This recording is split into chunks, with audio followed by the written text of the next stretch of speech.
Well, yeah, I tell those guys, I never question their energy and their effort. We talk about three E's. There's the third E, which is execution. But the energy and effort, I think, like I said, never question. I think they play hard. I think they show they're going to fight no matter what in the situations, even if they're down 14, 17, doesn't make a difference. They're going to continue to battle. So, yeah, with their effort and energy, I never question these guys.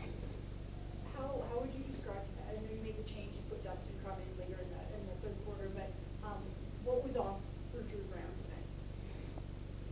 tonight? For me to honestly answer that question, I would have to, go through the film and watch the film. It's just sometimes in situations you got to get a spark, right? We had two interceptions in the first half, and then we came out in the first drive of the third quarter and had another one, and so had to get something going. We didn't have enough points, and so wanted to give Dusty an opportunity. You've been asked the question many times throughout the season about the starts, the slow start, the bad start to the game. I'm just wondering, given you spoke yesterday about the focus, the preparation. You felt they were really prepared and ready to play this game. And just what was wrong with the offense coming out of the gate? Well, again, it's going to be to answer the same way, Yeah. same as Claire's question. And you're going to have to watch and see to analyze exactly what was wrong. It's easy to say just the turnovers, but I got to take a look to see what just pressure or things like that. But at the end of the day, like I said, we talked about the three E's. It's the energy's good, the effort's good, but we have to be able to execute, and we weren't able to execute to the level we needed to in the first half. Now, I think defensively, I thought they executed extremely well all game. I think that's 2 weeks in a row. 2 weeks in a row. When were we down to 14 points or they had 14 points in the first half, but they'd only given up 6 defensively. I know we gave up the one late, but I thought the defense battled, even in the situation. At the end they're down in our zone. Boom, they make a play. Boom, we're down at the 10-yard, at the 17-yard line. They kept fighting. I can't imagine the disappointment you're feeling about being officially eliminated from the operation, right? With 3 games still to go. But can you maybe speak about it a little bit? Like, after last year and getting into the playoffs, you feel that you're going in the right direction, and then suffering a setback like this? Yeah, obviously it's disappointing. This is our goal coming into the training camp. Get in the playoffs. Host a playoff game and those things. Life's full of challenging situations, and when you don't achieve a goal, yeah, it's disappointing. And I don't think there's anyone in that locker room who's not disappointed, just like I am. But at the end of the day, if you don't battle back from it, you're not going to be a successful person in whatever you do. We got 3 opportunities. All you want in life is opportunities. These guys, like I tell them, football's a funny game. You only have so many years. You only have so many opportunities. To have these 3 opportunities ahead of us, you got to go and attack them. At the end of the day, yeah, we're not going to be in the playoffs, but you get an opportunity. You're playing professional football that millions of people would love to do, and so you better be excited about these 3 opportunities you have in front of you for this year. When it is the final nail in the coffin, what is your message to the group after a game like that? I think I just told you. Okay, well, I just wanted to say what you say to them, like, what's the feeling like in that locker room right now? Yeah, disappointed. I mean, these guys, they battle every single day. They come here and they work hard every single day. Everybody wants the opportunity to win. Everybody wants to play in the Grey Cup. And they know they're not going to be able to do that this year. So everybody's disappointed. And, at a time like this, you can only say so much to them. And then, boom, when we come back, I told them, when we come back in here in day 0, we're coming in here to work to get ready to beat Montreal. Well, but delicate question, but are you concerned about your job at this point, this stage? I don't worry about the things that I can't control. First off, I'm fully committed to the guys in this room until they tell me that I'm not coaching these guys.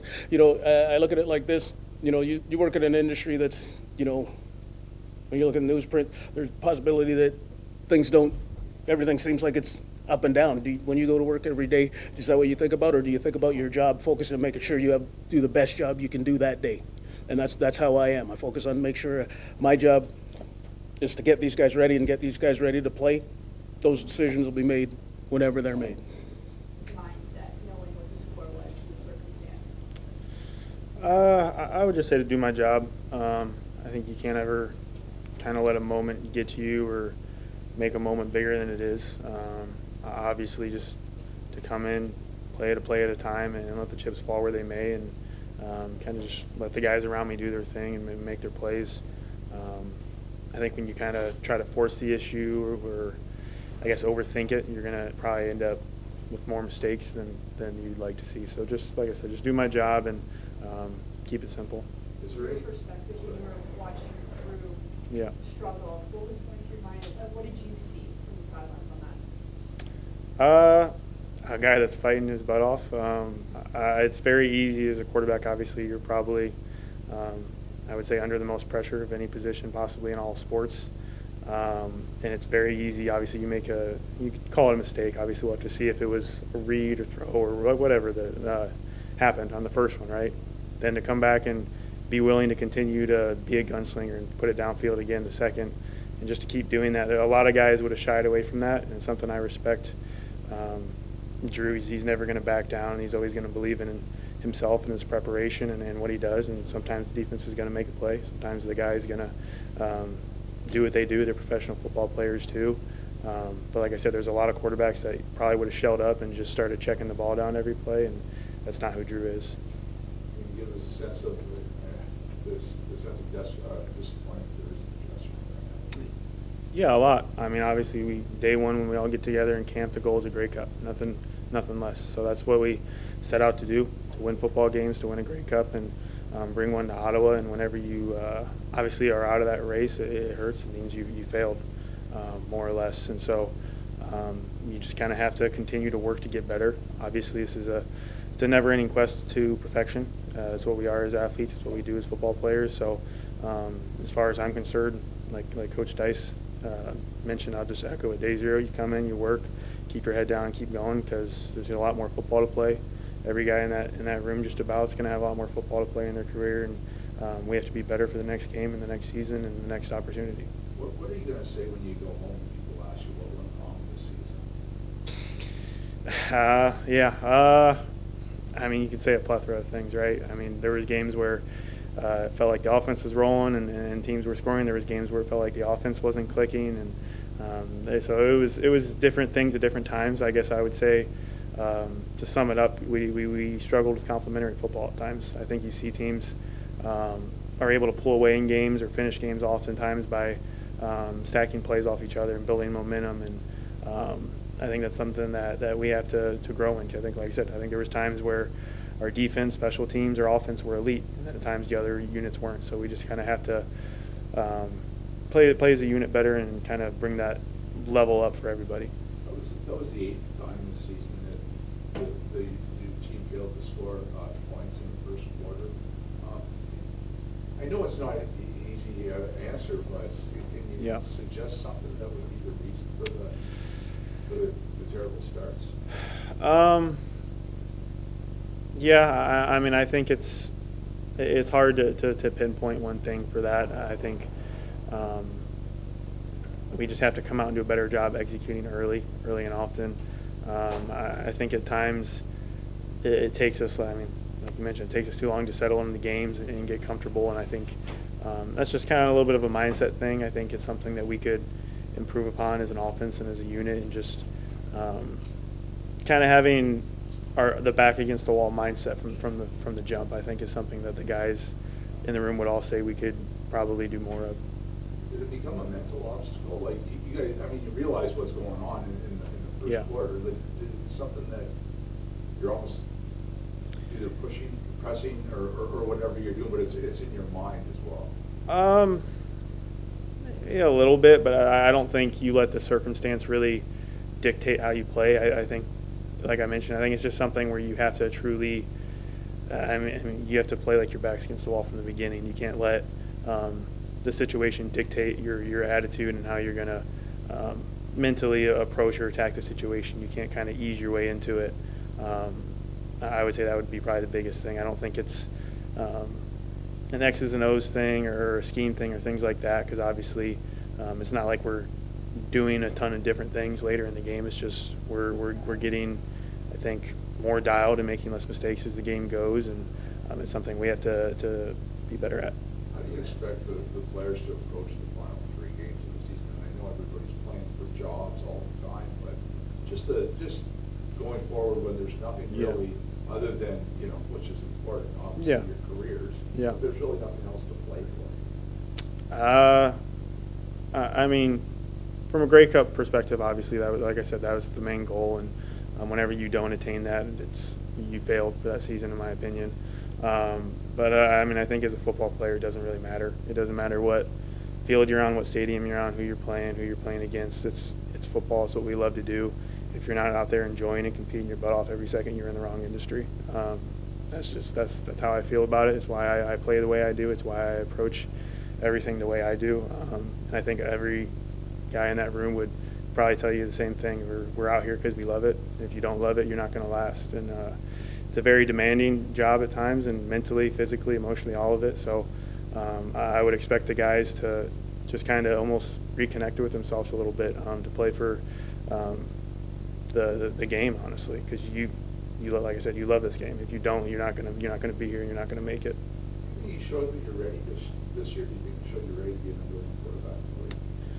I mean, I think I definitely took steps in the right direction. I wouldn't say that's necessarily my decision to make. Unfortunately, like I said, I enjoy every time I get out there and compete, and I love those guys up front and the guys around me. I love getting to compete with them and battle with them. They're my brothers, and even when I'm on the sideline, I love to support Drew and all those guys. And I mean, we'll see where the chips fall and kind of what happens with all of that. Like I said, it's kind of above my pay grade a little bit, but I'm just appreciative for every opportunity I get to play. Yeah, I know that's not your choice, your decision, but I just wondered Yeah. if you just felt like okay. Yeah, I mean, I would say it's probably most people would feel that they think I probably took steps towards that. Obviously, there's only 9 spots, so whether a spot would open up or something like that would happen, and obviously some things would have to probably align. But I would say I felt like I took steps in the right direction towards that goal. Yeah.